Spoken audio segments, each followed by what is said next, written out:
Islamic radicals chose another soft target. They chose a target where they knew the country, the people are unarmed, can't defend themselves, and they targeted a specific demographic of people, the Jewish people. Nobody wants to say that. The news media sources will just say it was two gunmen, two deranged gunmen. But it wasn't. It was Islamic radicals. And I think 15 or 16 people were unalived after the shooting. One man actually stood up and tried to do something, which, I applaud him. Everybody says they'll do it. Everybody says, yeah, if I was here, I'd do it. I went right up there and grabbed that son bitch and took his gun away and whooped his ass with it. That's not true. When you hear that gun going off, you're that close, and you know that that person can turn around and see you at any moment, and you're not close enough to do something, you're probably either going to pee down your leg or you'll just freeze. Either way, that's what happened here. But this guy got the gun away from him. He disarmed the gunman, which was great. And then the gunman's father shot the person twice, I think in the shoulder and in the leg.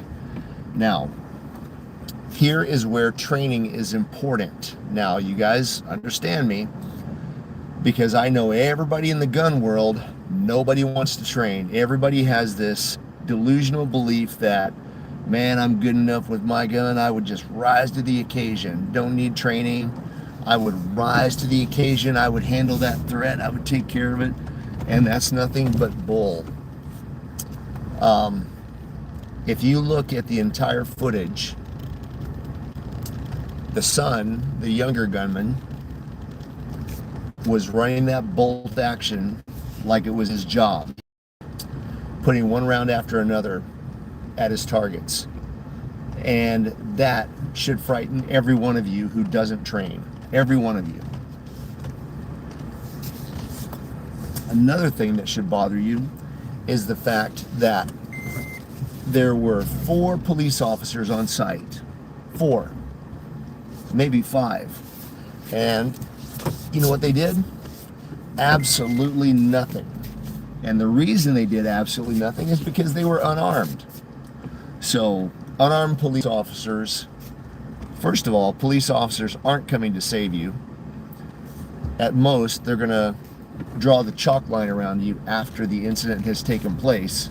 And then society will say, oh, okay, justice was served. No, it wasn't. Not at all.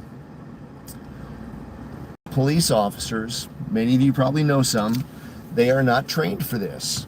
They simply are not trained. They have no idea what to do in a situation like this. And they can say that they are. Even their SWAT teams need a better reaction time. But the police were unarmed. The people of Australia were unarmed because their government took their arms away from them. People were defenseless, just like in Israel.